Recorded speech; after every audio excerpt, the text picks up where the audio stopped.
காரணம் யார் யார் என்று இன்னும் அரசு கண்டறியவில்லை. இந்த கசிவு ஏற்பட்டு 3 நாட்களுக்கு பிறகுதான் அரசு விழித்துக் கொண்டு இங்கே வந்தார்கள். அது மட்டுமல்ல, பசுமை தீர்ப்பாயம் அவர்களாகவே தன்னிச்சையாக சூமோட்டோ வழக்கை ஒன்று தொடர்ந்து அதன் பிறகுதான் அரசு நடவடிக்கை எடுக்க தொடங்கியது. இந்த எண்ணெய் கசிவு, அதாவது இது கச்சா எண்ணெய் கசிவா இல்ல ரசாயன கசிவா, இது இன்னும் மக்களுக்கு புரியவில்லை, எங்களுக்கும் தெரியல. அதன் பிறகு பசுமை தாயகம் சார்பிலே பசுமை தாயகம் தலைவர்கள் அவர்கள் இங்கு வந்து மக்களுக்கு எந்த ஒரு நிவாரணமும் இன்னும் சென்றடையவில்லை, வழங்கவில்லை. இந்த எண்ணெய் கசிவு எண்ணூர் பகுதியில் ஏற்பட்ட எண்ணெய் கசிவு அடுத்த 2-3 ஆண்டுகளுக்கு மிகப்பெரிய பாதிப்புகளை கொடுக்கும், சுற்றுச்சூழல் பாதிப்புகளை கொடுக்கும். மனிதர்களுக்கு மட்டுமல்ல, கால்நடைகளுக்கும் விலங்குகளுக்கும் மீன் வகைகளுக்கும் மிகப்பெரிய அளவிலே சுற்றுச்சூழல் கேடு இந்த கசிவால் ஏற்படும். இந்த கசிவை சரி செய்வதற்கு அரசு மெத்தனமாக இருந்தது. காலம் தாழ்த்தி ஏதோ நாங்கள் எண்ணெயை எடுத்துவிட்டோம், சுத்தம் செய்துவிட்டோம் என்றெல்லாம் சொல்கிறார்கள். இது எங்களால் ஏற்றுக்கொள்ள முடியவில்லை. காரணம், உலக அளவில் எவ்வளவோ தொழில்நுட்பங்கள் இருக்கு, டெக்னாலஜி இருக்கு, ஆயில் ஸ்பில் டெக்னாலஜின்னு எவ்வளோ இருக்கு, அதை பயன்படுத்தியிருக்க வேண்டும். அது இல்லாமல் பேரிடர் காலத்தில் இது போன்ற கசிவு, எண்ணெய் கசிவோ அதெல்லாம் ஏற்படும். இதற்கு ஆயில் ஸ்பில் கமிட்டின்னு ஒன்று அங்கே அமைத்திருக்க வேண்டும். ஆனால் இன்று வரை அதை அமைக்கவில்லை. இது போன்ற பேரிடர்கள், இயற்கை சீற்றங்கள் காலநிலை மாற்றத்தால் வரும் காலத்திலே அடிக்கடி வரும், கால இடைவெளியும் குறையும். சென்னையில் வந்த பெரும் வெள்ளம் 2015 வந்தது, கடந்த வெள்ளம். அதன் பிறகு நாங்கள் நாம் விரும்பும் சென்னை என்ற ஒரு ஆவணத்தை தயார் செய்து அன்று நான் எச்சரிக்கை விடுத்தேன், அடுத்த வெள்ளம் சென்னையிலே 10 ஆண்டுகளுக்கு பிறகு வரும் என்று சொன்னேன். 8 ஆண்டுகளிலே வந்துவிட்டது. இன்றும் நான் சொல்கின்றேன், அடுத்த பெரும் வெள்ளம், சென்னையை தாக்குகின்ற வெள்ளம் 5 அல்லது 6 ஆண்டுகளில் வரும். அதற்கு அரசு தயார் நிலையில் இருக்க வேண்டும். மீண்டும் இந்த எண்ணூர் பிரச்சனையை பேசுவதற்கு, அதாவது பாட்டாளி மக்கள் கட்சியினுடைய கோரிக்கைகள் இருக்கிறது. ஒன்று, இந்த எண்ணெய் கசிவா இல்ல ரசாயன கழிவு கசிவா, இதை யார் காரணம் என்று கண்டறிய வேண்டும். ஏன்னா இந்த எண்ணூர் பகுதியில் 25க்கு மேல் தொழில் நிறுவனங்கள் செயல்பட்டு கொண்டிருக்கின்றனர். அதில் 17 நிறுவனங்கள் எண்ணெய் சுத்திகரிப்பு ஆலைகளாக செயல்படுத்துகின்றார்கள். அதில் முக்கியமானது சிபிசிஎல், அது மத்திய அரசு நிறுவனம். ஆனால் நானும் சிபிசிஎல் தான் இதற்கு காரணம்னு நாங்கள் சொல்ல வரல, அதுவும் ஒரு காரணமா இருக்கலாம். இதற்கு கண்டறிய ஓய்வு பெற்ற நீதிபதி தலைமையிலே தமிழக அரசு ஒரு குழு உடனே அமைக்க வேண்டும், ஒரு ஆணையமோ குழுவோ அமைக்க வேண்டும். இல்ல உங்களால அமைக்க முடியலன்னா சிபிஐ விசாரணை நடத்தணும். அந்த அளவுக்கு இது மிகப்பெரிய பிரச்சனையா நான் பார்க்கிறேன். ஏன்னா சில நிறுவனங்கள் வெள்ளங்காலத்துல அவங்க கிட்ட இருக்கிற கழிவை வேண்டுமென்றே அந்த வெள்ள தண்ணியில கலந்து விடுவார்கள். இது கடந்த காலத்துல நாங்க நிறைய பார்த்துட்டோம். அதுல வேலூர் மாவட்டத்தில் இந்த தோல் பதனிடும் தொழிற்சாலைகள்ல பாலாத்துல வெள்ளம் வர நேரத்துல அங்க இருக்கின்ற கழிவுகள், சுத்திகரிக்கப்படாத கழிவுகளை அதை வெளியில விடுவாங்க, வேணுமே வெளியில விட்டுடுவாங்க. அப்படி ஏதாவது இங்க நடந்ததான்னு எங்களுக்கு தெரியணும், இங்க மக்களுக்கு தெரியணும். அதுல அதனால்தான் சிபிஐ விசாரணை கூட நடத்துறதுக்கு தப்பு கிடையாது. முதல் கட்டமாக தமிழக அரசு ஓய்வு பெற்ற நீதிபதி, உயர்நீதிமன்ற நீதிபதி, ஓய்வு பெற்ற நீதிபதி தலைமையில இங்க ஒரு குழு உடனடியாக அமைத்து, அந்த குழு இன்னும் 1 மாதத்தில் இடைக்கால அறிக்கை, 3 மாதத்தில் முழு அறிக்கை கொடுத்து இதற்கு யார் காரணம், இதற்கு என்ன செய்திருக்க வேண்டும், என்ன செய்ய வேண்டும், எவ்வளவு நிவாரணம் கொடுக்க வேண்டும் எல்லாம் இங்கே அறிவிக்க வேண்டும். ஏன்னா தமிழக அரசு இதற்கு கொடுத்த அறிவித்த நிவாரணம் கேலியாக இருக்கிறது. எங்களுக்கெல்லாம் இவ்வளவு பெரிய எண்ணெய் கசிவு நடந்திருக்கிறது. இது மிகப்பெரிய சுற்றுச்சூழல் கேடு. இதற்கு ஒரு வீட்டுக்கு 7500 ரூபாய். எங்க எந்த உலகத்தில் இருக்கிறோம், எந்த காலத்தில் இருக்கிறோம்? எவ்வளவு பெரிய பாதிப்பு இது.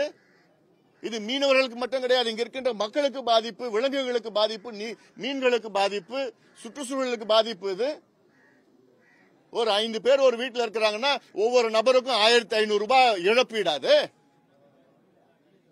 அமெரிக்காவில் சமீபத்தில் இதே போன்ற ஒரு எண்ணெய் கசிவு நடந்தது பெரிய அளவில். அங்க அந்த கம்பெனிக்கு, அந்த நிறுவனத்திற்கு அங்க அமெரிக்கா நீதிமன்றம் எவ்வளவு தெரியுமா கொடுத்திருக்காங்க? அபராதம் கொடுத்திருக்காங்க. 1.25 லட்சம் கோடி ரூபாய் இழப்பீடு கொடுக்கணும். அந்த மக்களுக்கு இழப்பீடு கொடுக்கணும். 1.25 லட்சம் கோடி ரூபாய் அங்க தீர்ப்பு. சமீபத்தில் பாம்பேல அங்க இதே போன்ற எண்ணெய் கசிவு நடந்தது. அங்க பாம்பேல இருக்கிற நீதிமன்றம் 100 கோடி ரூபாய் அறிவித்தாங்க. ஏன் சென்னையில இங்க 2 கப்பல்கள் மோதி இங்க சென்னையில என்ன கசிவு வந்தது, அதற்கு 240 கோடி ரூபாய் அறிவிச்சாங்க பசுமை தீர்ப்பாயம் எல்லாம். இதற்கு 8.25 கோடி ரூபாயாம். என்ன அநியாயம் அது! இவ்வளவு பெரிய பிரச்சனை, இவ்வளவு பெரிய பாதிப்பு, சுற்றுச்சூழல் கேடு. 2 ஆண்டுகள் 3 ஆண்டுகள் அப்படியே இந்த எண்ணெய் கசிவுனால இவ்வளவு பெரிய பிரச்சனை வரும். இங்க இருக்கிற இன்னைக்கு நாங்க பசுமை தாய் சார்பில் ஒரு மருத்துவ முகாம் நடத்திட்டு இருக்கோம். நான் தான் அதுல இனாகிரேட் பண்ணிருக்கிறேன். நான் அதுல கேட்டா அவ்வளவு பாவமா இருக்கிறாங்க. காலில் பிரச்சனை, எங்களுக்கு மூச்சு விட முடியல, அங்க வெளியில போக முடியல, எங்க தோல் பிரச்சனை, எல்லா பிரச்சனையும் பேசிட்டு இருக்கிறாங்க அதுல மக்கள். ஆனா அரசாங்கம் ஏதோ அறிவிச்சுட்டு எங்க வேலை முடிஞ்சு போச்சுன்னு சொல்லிட்டு இருக்கிறாங்க. வந்ததே தாமதம். 3 நாள் கசிவு ஏற்பட்ட 3 நாளுக்கு அப்புறம் தான் வந்திருக்கிறாங்க. அதன் பிறகு ஒண்ணுமே இல்லைன்னு சொல்லிட்டு இருக்கிறாங்க. ஏன் அப்படி சொல்லிட்டு இருக்கீங்க? ஏத்துக்குங்க, பிரச்சனை வந்திருக்குது, நாங்க இதுல சமாளிச்சுட்டு இருக்கிறோம், ஏதோ பண்ணிட்டு இருக்கிறோம், ஏத்துக்க வேண்டியதானே. அது என்ன, எதுவுமே ஏத்துக்க மாட்டீங்க நீங்க. ஏத்துக்கிறது தான், ஏதாவது நடந்ததுன்னா தவறை ஏத்துக்கிறது தான் நல்ல நிர்வாகத்துக்கு அழகு. நாங்க தவறே செய்ய மாட்டோம், நாங்க எல்லாமே நேர்மையா நல்லா பண்ணிட்டு இருக்கிறோம், அது யாரும் நம்ப மாட்டாங்க. அதுல எல்லாமே தவறு செய்வது இயல்புதான். அப்படி நடந்ததுன்னா இப்ப நடந்து போச்சுங்க, மக்களுக்கு சொல்லுங்க. இதுல தமிழக அரசு இந்த நிவாரணம் 8.25 கோடி ரூபாய் நிவாரணம் எல்லாம் அது ஏத்துக்க முடியாது. ரொம்ப மோசமான அறிவிப்பு. அது ஒரு போட் படகுக்கு 10,000 ரூபாய் விலைக்கு, மீன் விலைக்கு எல்லாம் ஏதோ கொஞ்சம் பிச்சை போட்டுட்டு இருக்கிறாங்க. இது தனியாக ஒரு பிரச்சனையா எடுக்க வேண்டும். இது சென்னை பெருவெள்ள பிரச்சனையாக பார்க்க கூடாது. இது தனிப்பட்ட பிரச்சனை. எண்ணூர்ல இருக்கிற பிரச்சனை, எண்ணெய் கழிவு பிரச்சனை, எண்ணெய் கசிவு பிரச்சனை தனிப்பட்ட பிரச்சனையா பார்க்க வேண்டும். இதற்கு தனியாக அணுகுமுறை இருக்கு. மாநில அரசு செய்ய வேண்டும், மத்திய அரசும் இதற்கு உதவ வேண்டும். ஏதோ மாநில அரசு பிரச்சனைன்னு நினைச்சுக்காதீங்க. சிபிசிஎல் நிறுவனம் மத்திய அரசு நிறுவனம் அது. அதனால 2 அரசும் ஏன்னா இதை காப்பாற்ற வேண்டும், இந்த பகுதியை காப்பாற்றணும். ஏன்னா இந்த பசுமை தீர்ப்பாயம் பாத்தீங்கன்னா 2022ல இது புரொடெக்டட் வெட்லேண்ட் அறிவிக்கணும்னு சொல்லிட்டாங்க. பாதுகாக்கப்பட்ட சதுப்பு நிலம் பகுதியா அறிவிங்கன்னு பசுமை தீர்ப்பாயம் கடந்த ஆண்டு சொல்லியிருக்கிறாங்க.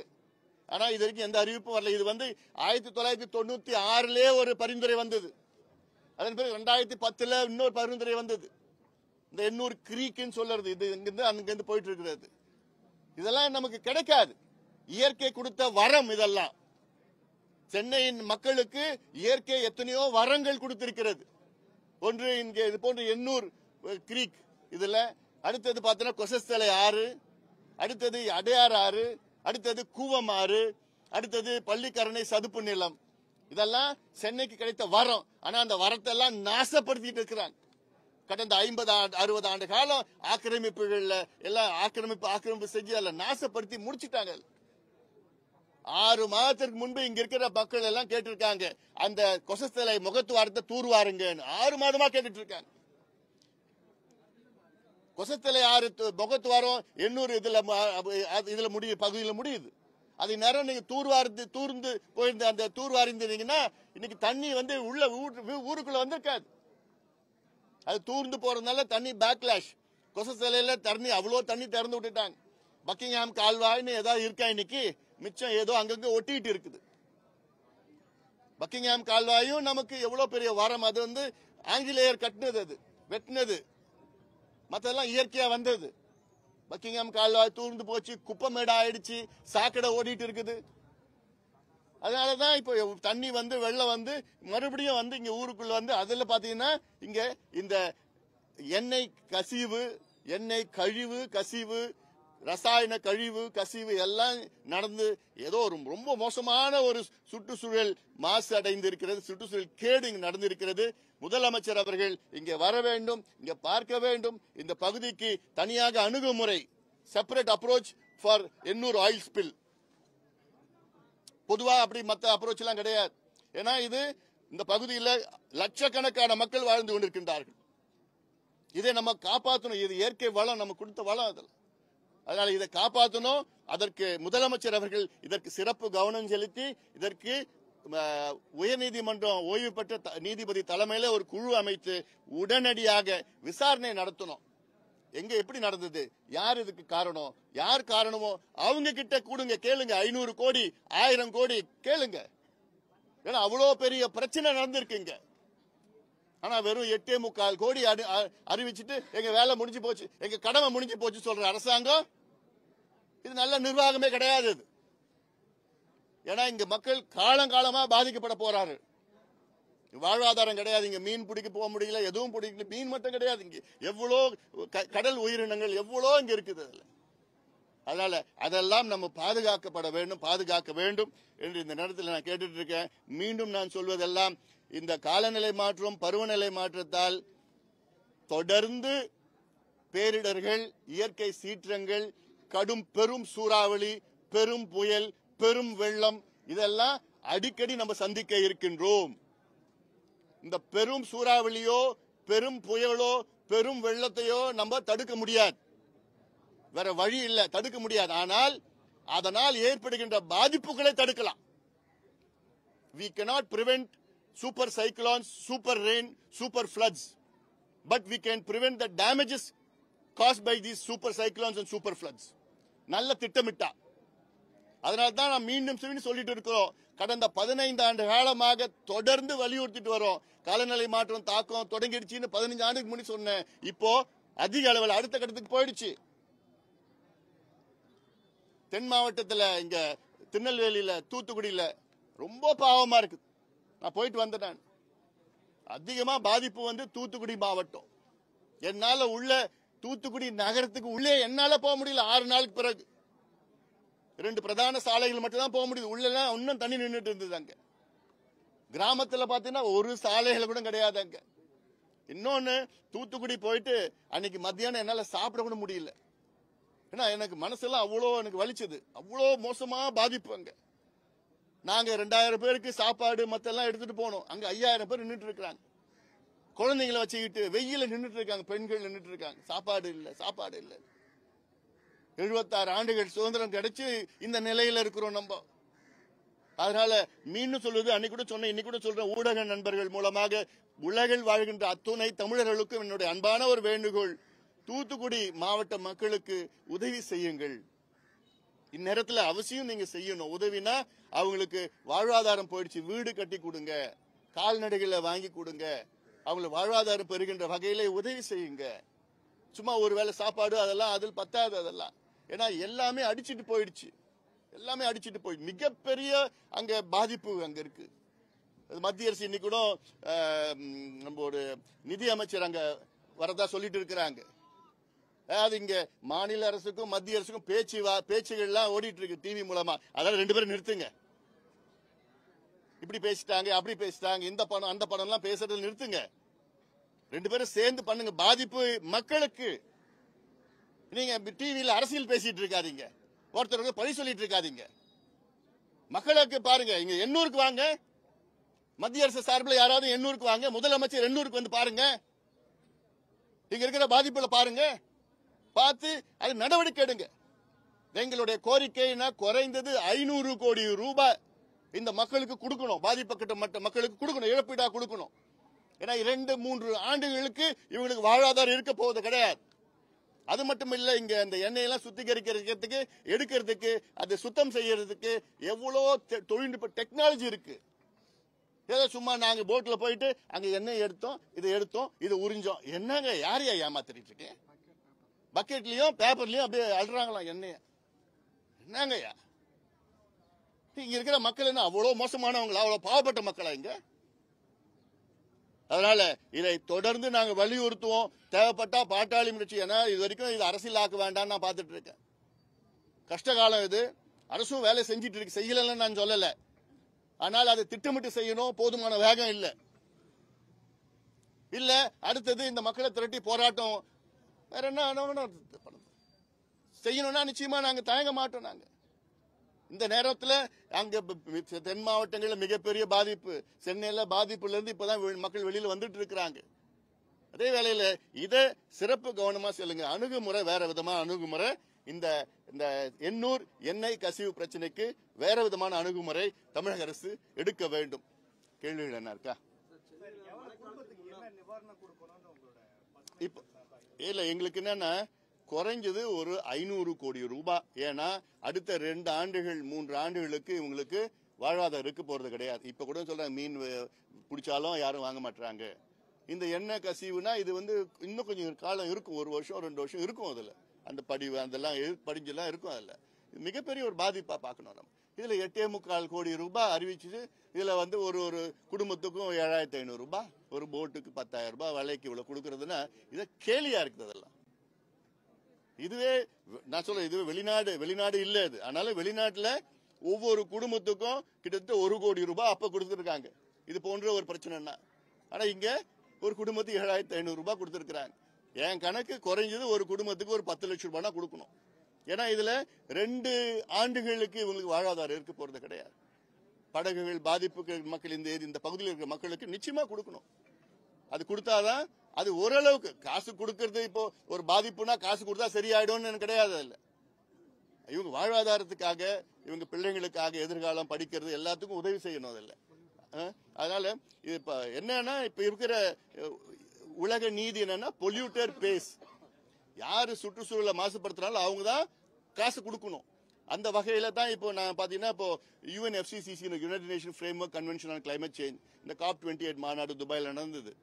அதுல என்னன்னா யார் உலகத்தை இது இவ்வளவு காலமாக அந்த சுற்றுச்சூழலை மாசுபடுத்திருக்காங்களோ அவங்க கட்டணும். லாஸ் அண்ட் டேமேஜ் கமிட்டின்னு ஒன்னு உருவாக்கி இருக்கிறாங்க. லாஸ் அண்ட் டேமேஜ் கமிட்டினா யாரு காசு அந்த கமிட்டிக்கு காசு கொடுக்கணும்னா இந்த மேற்கத்திய நாடுகள், அமெரிக்கா மேற்கத்திய நாடுகள். அவங்க தான் 150 ஆண்டுகள் காலமாக உலகத்தை நாசப்படுத்திட்டாங்க.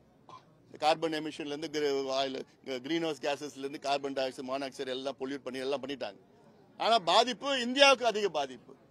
இப்போ அதிகமா பாத்தீங்கன்னா சுற்றுச்சூழல், அதாவது கார்பன் எமிஷன் உலகத்திலேயே அதிகமா வர நாடு எதுனா அமெரிக்கா.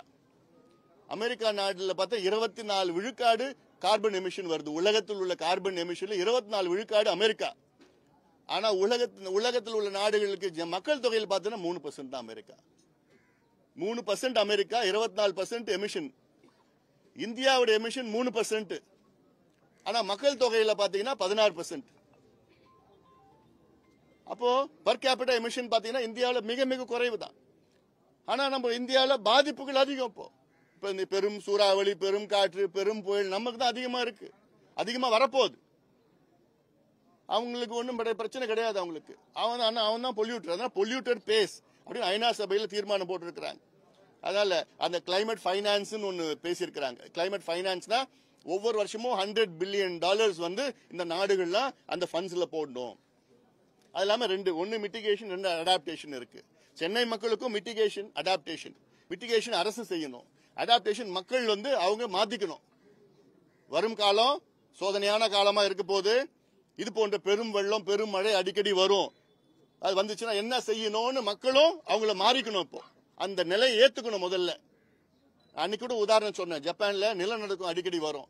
நிலநடுக்கம் அடிக்கடி வரதுல அங்க இருக்கிற பள்ளிக்கூடத்துல வகுப்பறையில அவங்களுக்கு நிலநடுக்கம் வந்தா நீ என்ன பண்ணணும், என்ன பாதுகாப்பு இருக்கணும்னு அவங்க கிட்ட சொல்லுவாங்க. அது இல்லாம மக்கள் மத்தியில என்னென்ன செய்யணும், வீடுகள் எப்படி கட்டணும், என்ன மாதிரி வந்ததுன்னா என்னென்ன செய்யணும், அந்த மாதிரி ஒரு விழிப்புணர்வு அங்க இருக்கு. அதே போன்று தமிழ்நாட்டிலேயும் இந்த விழிப்புணர்வு, வெள்ளம் வந்தா என்ன, பெரும் மழை வந்தா என்ன, சூறாவளி வந்தா என்ன செய்யணும், அதெல்லாம் மக்களுக்கும் அவங்களுக்கு அடாப்ட் ஆயிருக்கணும். ஏன்னா இதெல்லாம் வரும் காலத்துல இதெல்லாம் அவசியமானது. அரசு என்ன செய்யணும், மிட்டிகேஷன். நான் சொல்லியிருக்கல, மிட்டிகேஷன் ப்ராசஸ்னா சென்னையில எவ்வளோ வரங்கு, இயற்கை வரம், கொசஸ்தலை ஆறு, அப்புறம் எண்ணூர் கிரீக்கு, அடையார் கிரீக்கு, அடையார் ஆறு, கூவமாறு, பக்கிங்ஹாம் கால்வாய், இது வெள்ளக்காரன் வெட்டிட்டு போனா அதெல்லாம் நல்லது பண்ணிருக்கிறாங்க. ஆனா அதுல நம்ம MRTS விட்டுட்டு அதுல குப்பையை போட்டு சுருகி தண்ணி போகாம ரொம்ப மோசமாகுது. காக்கிநாடால இருந்து பிச்சாவூர் வரைக்கும் போகுது. அந்த 430 கிலோமீட்டர் அங்க பக்கிங்ஹாம் கால்வாய். அதெல்லாம் இன்னைக்கு நம்ம சரிப்படுத்தி வச்சிருந்தோம்னா இன்னைக்கு நமக்கு எவ்வளவு பாதிப்புகள் இருந்து தவிர்த்து இருக்கலாம். அப்புறம் பள்ளிக்கரணை சதுப்பு நிலம் 12,500 ஏக்கரா இருந்தது. திராவிட ஆட்சி வரத்துக்கு முன்பு 12,500 ஏக்கர். திராவிட ஆட்சி வந்த பிறகு 2,000 ஏக்கர். மீதி 10,500 ஏக்கர் இல்ல, காணல என்ன சுவாகா. ஒரு நிமிஷம். தொழிற்சாலை நிறைந்த பகுதி, இந்த பகுதியில தொழிற்சாலை முதல்ல இருந்தது. இப்ப பசுமை தாயகம் சார்பா இந்த தொழிற்சாலைகள்ல இந்த கழிவுகள் வராம இருக்க ஏதாவது முன்னெச்சரிக்கை நீங்க நம்ம இதுல இருந்து போறதுக்கு என்ன? நிச்சயமா பசுமை தாயகம் சார்பிலையும் நாங்க இப்போ ஆய்வு நடத்திட்டு வரோம். எங்களோட நிபுணர்கள் வச்சுட்டு ஆய்வு நடத்தி நாங்க இதுல ஒரு ஆவணத்தை வெளியிடுவோம். இந்த பகுதி என்னென்ன பாதிப்புக்கு, அதுக்கு என்னென்ன செய்யணும். சும்மா பாதிப்புன்னு சொல்லிட்டா போதாது, அது என்னென்ன தீர்வுகள் அதெல்லாம் நிச்சயமா நாங்க செய்ய போறோம், அரசு கொடுக்க போறோம். இதைத்தான் நாங்க 2015 வெள்ளத்துல சொன்னோம். நாம் விரும்பும் சென்னையில அதுல ஒரு ஆவணம் தயாரிச்சு இது சென்னையில இதெல்லாம் 13-15 பரிந்துரைகளை கொடுத்தோம், ரெக்கமெண்டேஷன். இதெல்லாம் செய்யுங்க. ஆனா இது வரைக்கும் ஒண்ணு கூட செஞ்சது இல்லை. அதுல ஒரு உதாரணம் நான் சொல்லிட்டு இருக்கேன். இப்போ ஒக்கியம் மதகு இருக்குது, துறப்பாக்கத்துல ஒக்கியம் மதகு இருக்கு. பள்ளிக்கரை சதுப்பு நிலத்துல இருந்து அவ்வளோ தண்ணி, அங்க மட்டும் தண்ணி கிடையாது, அது தாம்பரம் படப்பை அந்த பக்கத்துல தண்ணி எல்லாம் இங்க அங்கிருந்து ஒக்கியம் மதகு வழியாக துறப்பாக்கத்துல இருந்து திருப்பி 14 கிலோமீட்டர் முட்டுக்காடுக்கு போய் முட்டுக்காடுல கொஞ்சம் தண்ணி போகும். அதுக்கப்புறம் பக்கிங்ஹாம் கால்வாயில இருந்து தண்ணி அங்க போய் மகாபலிபுரம் வரைக்கும் அங்க போகுது. அவ்வளவு தூரம் தண்ணி போகணும். அதனால துறப்பாக்கத்துல ஒக்கியம் மதகுல இருந்து ஒரு கட் பண்ணி கடலுக்கு நேரம் தண்ணி விடணும் காவாய் மூலமா. அது தண்ணி விட்டுனா இங்க இருந்து தண்ணி சீக்கிரமா வடியும். இதெல்லாம் அங்க ரெக்கமெண்டேஷன் கொடுத்துருக்கோம். அதே போன்று டைவர்ஷனரி கெனால்ஸ் கட்டணும். வாட்டர் மேனேஜ்மெண்ட் ஸ்ட்ரக்சர்ஸ் இதெல்லாம் டைவர்ஷனரி கெனால்ஸ் எல்லாம் உலகத்துல பெரிய நாடுகள் எல்லாம் நகரங்கள்ல டைவர்ஷனரி கெனால் எவ்வளவு மழை பெஞ்சாலும் டைவர்ட் ஆயிடும். சென்னைக்கு 10 ஏரிகளை உருவாக்குங்க. சென்னை நகரத்துல இல்ல, சென்னையில இருந்து 50 கிலோமீட்டர் 100 கிலோமீட்டர் தொலைவிலையும் இங்க மழை பெஞ்சது தண்ணி வந்ததுன்னா அங்க இருக்கிற கெனால் காவா மூலமா தண்ணி அங்க எடுத்துட்டு போங்க, அந்த ஏரிக்கு எடுத்துட்டு போங்க. அது பயன்படுத்த, சும்மா கடலுக்கு அனுப்புறது கிடையாது. இப்ப மழை வருது, 10 வருஷத்துக்கு பிறகு குடிக்கிறது தண்ணி இல்லாம போகுது. இப்பவே நான் இன்னைக்கும் அது எச்சரிக்கை நான் கொடுக்கிறேன். சாப்பாட்டுக்கு வழி இல்லாம ஒரு சூழல் வரப்போகுது. அப்படி வரக்கூடாது. ஆனாலும் எனக்கு இதுக்கு மேல வேகமா பேச தெரியல எனக்கு. ஏன்னா இது மற்ற நாடுகளை நம்ம பார்த்திருக்கிறோம். 2023 உலகத்திலேயே அதிக வெப்பமான ஆண்டு இந்த ஆண்டு தான். அதிகமா இயற்கை சீற்றங்கள் இதுவரைக்கும் வரலாறு நடந்த ஆண்டு இந்த ஆண்டு தான். எத்தனையோ வெள்ளங்கள் பார்த்திருக்கோம், எத்தனையோ வறட்சியும் பார்த்திருக்குது. ஐரோப்பாவில் 500 ஆண்டில் பார்க்காத வறட்சி இந்த ஆண்டு பார்த்திருக்குது. சைனாவில் இது வரைக்கும் வரலாறுல பார்க்காத வெள்ளம் இந்த ஆண்டு பார்த்திருக்குது. பாகிஸ்தான்ல அவங்களுக்கு வரலாறு பார்க்காத வெள்ளம் இந்த ஆண்டு பார்த்திருக்குது. சென்னையில வரலாறு பார்க்காத வெள்ளம் இந்த ஆண்டு பார்த்திருக்குது. தூத்துக்குடியில நம்ம ஊர்லயே பார்த்திருக்குது. லிபியா நாட்டுல பாத்தீங்கன்னா ஒரே நாள்ல 10,000 பேர் இறந்திருக்கிறாங்க. லிபியாவில் மேக வெடிப்பு, கிளவுட் பர்ஸ்ட் நடந்து 2 டேம் உடைஞ்சி தூங்கிட்டு இருந்தாங்க. தூங்கி இருந்தும் அப்படியே கடல் அடிச்சு போச்சு. அந்த நகரம் பார்த்த ஒரு 1,00,000 பேர் இருக்கிற நகரம், அது 1,00,000 பேர் நகரத்துல கால்வாசி நகரம் போயிடுச்சு. இல்ல, காணல இன்னைக்கு. இதெல்லாம் இங்க நடக்காதுன்னு என்ன நிச்சயம்? எப்படி நடக்கும்? கிளவுட் பர்ஸ்ட் ஹிமாச்சல்ல நடந்திருக்குது, உத்தரகடல நடந்திருக்கு கிளவுட் பர்ஸ்ட், இந்தியாவில நடக்குது. அங்க கிளவுட் பர்ஸ்ட் நடக்குது. அவிலாஞ்சில கிளவுட் பர்ஸ்ட் 2019 நடந்திருக்கு, தமிழ்நாடு நடந்திருக்குது. அதே போன்று இங்க பாத்தீங்கன்னா காயல்பட்டினம் இந்த வருஷம் 950 மில்லிமீட்டர் மழை காயல்பட்டினத்துல ஒரு நாள்ல பெஞ்சது. தமிழ்நாட்டுடைய சராசரி மழை 950 மில்லிமீட்டர். ஒரு ஆண்டு மழை ஒரே நாள்ல ஒரு ஊர்ல பெஞ்சிருக்குது. அந்த மழை சென்னையில பெஞ்சதுன்னா அவ்வளவுதான், முடிஞ்சு போச்சு. அதனாலதான் மீண்டும் மீண்டும் எச்சரிக்கை கொடுத்துட்டு இருக்கிறோம். இதெல்லாம் சரிப்படுத்துங்க. தேவையில்லாத இலவசங்கள்லாம் வேண்டாம். அதுல நீர் மேலாண்மை திட்டத்திற்கு பயன்படுத்துங்க.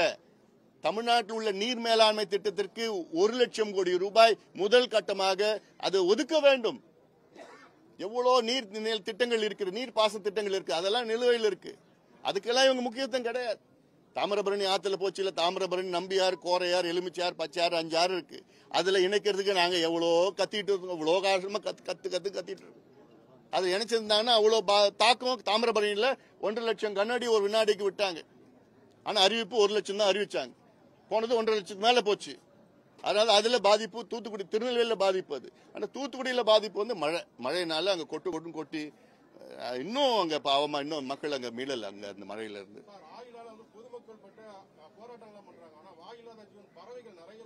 இருக்குது. அதுதான் நான் அதுக்கு தான் வந்திருக்கிறேன். இன்னைக்கு கூட என்னுடைய நாங்க பசுமை தாயகம் சத்தம் போட்டுட்டு இருக்கிறோம். பசுமை தாயகம் தலைவர் வந்தாங்க. இன்னைக்கு இந்த மருத்துவ முகாம் நடத்துறோம். அதுக்கப்புறம் இங்க அதுக்கு தான் இப்ப அரசு கிட்ட ஒரு கோரிக்கை வச்சிருக்கிறோம். இல்ல பாட்டாளி மல் கட்சி, பசுமை தாயம் எல்லாமே சேர்ந்து மிகப்பெரிய அளவில் மக்கள் திரட்டி மிகப்பெரிய அளவில் போராட்டம் நடத்துவோம். ஏன்னா இது வந்து ப்ரொடெக்டட் வெட்லேண்ட் அறிவிச்சிருக்கணும். அது அறிவிச்சிருந்தாங்கன்னா இந்நேரம் ஓரளவுக்கு கொஞ்சம் பாதுகாப்பு கிடைச்சிருக்கும் ஒண்ணு. ஏன்னா இப்ப அங்க ஆக்கிரமிப்புகள்லாம் இருக்கு. அது மட்டும் இல்ல, இங்க வட சென்னையில வாழ்கின்ற மக்கள் வந்து என்னை பொறுத்த வரைக்கும் பாவம். ஏன்னா இந்த எண்ணெய் சுத்திகரிப்பு ஆலைகள் மட்டும் கிடையாது, அனல் மின் நிலையங்கள் இருக்குங்க.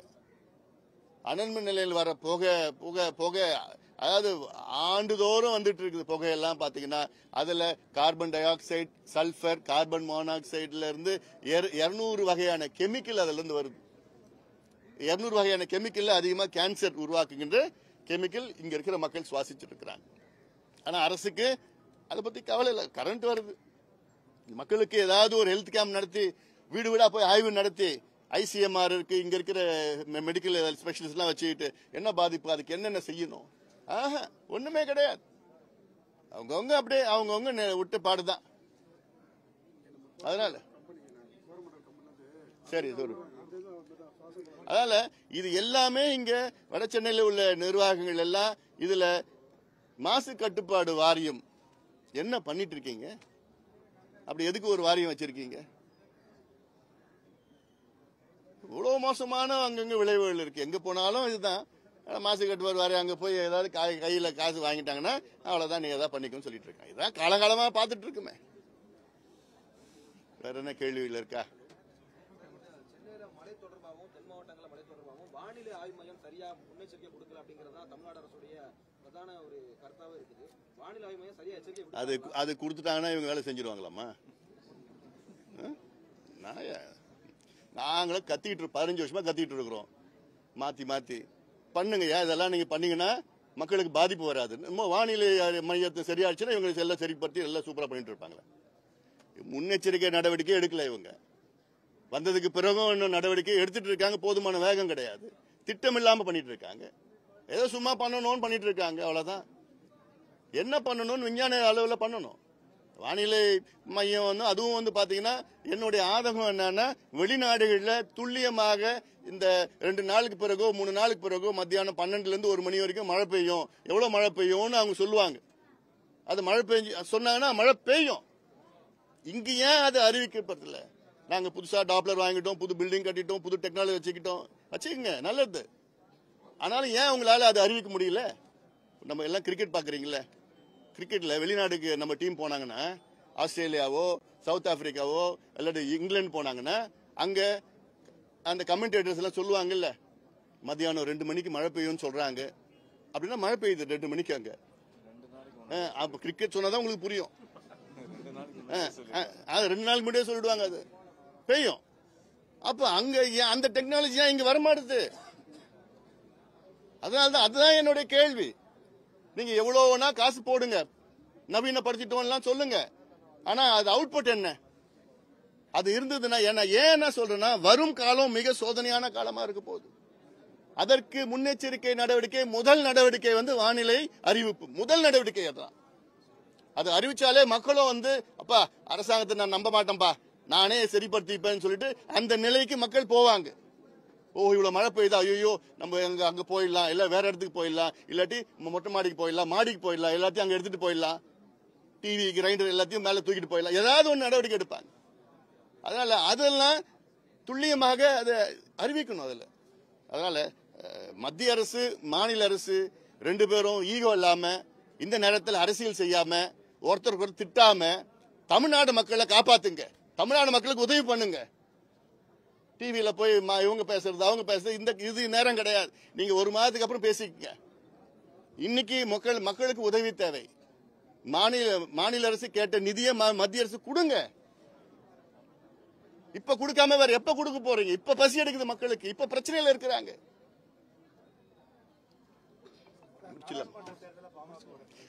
விரைவில் அறிவிப்போம். எங்க கட்சி முடிவு பண்ணி விரைவில் அறிவிப்போம். நன்றி நன்றி. இது இன்னும் கொஞ்சம் ஹைலைட் பண்ணுங்க. அதுக்கு தான் நான் வந்திருக்கிறேன். நான் அது இன்னொன்னு இந்த தூத்துக்குடி அங்க வந்து தொழிற்சாலையில போய் ஆய்வு பண்ணேன். எல்லா தொழிற்சாலைகளிலும் இருக்கு. முடிஞ்ச வரைக்கும் அவங்களோட கழிவுகளை செலவு இல்லாம வெளியிட்டாங்க. அதுதான் இந்த வெள்ள இதுதான் டெக்னிக் அவங்களுக்கு. இப்ப இங்க மட்டும் இல்ல, அந்த இந்த தோல் பதனிடும் தொழிற்சாலைகள்லாம் இருக்கு இல்ல, ராணிப்பேட்டை, இந்த வேலூர் மாவட்டம் முழுவதும் அவங்களோட டெக்னிக்கும் மழை காலத்துல எல்லாம் இருக்குது. அப்படியே வெள்ளம் வந்து தண்ணியில அப்படியே கலந்து விட்டுருவாங்க. இது அவங்களோட டெக்னிக். அப்புறம் பேருக்குன்னு சுத்திகரிக்கின்ற ஆலை சும்மா பேருக்குன்னு வச்சிருப்பாங்க. பேருக்குன்னு மாசு கட்டுப்பாடு வாரியம் பேருக்குன்னு இருக்கு. பேருக்குன்னு ஒரு வாரியம் இருக்கு. அவங்க பேருக்குன்னு ஒரு இன்ஸ்பெக்ஷன் பண்ணுவாங்க. கொடுத்த உடனே ஓகே நல்லா இருக்கு சூப்பர் அப்படின்னு சொல்லிடுவாங்க. அப்புறம் இவங்க வேலையை பண்ணிட்டு இருக்கு. இதுதான் நடக்குது. அதுக்கு என்ன பண்ணணும்? மக்கள் நல்ல அரசு தேர்வு பண்ணணும். நன்றி.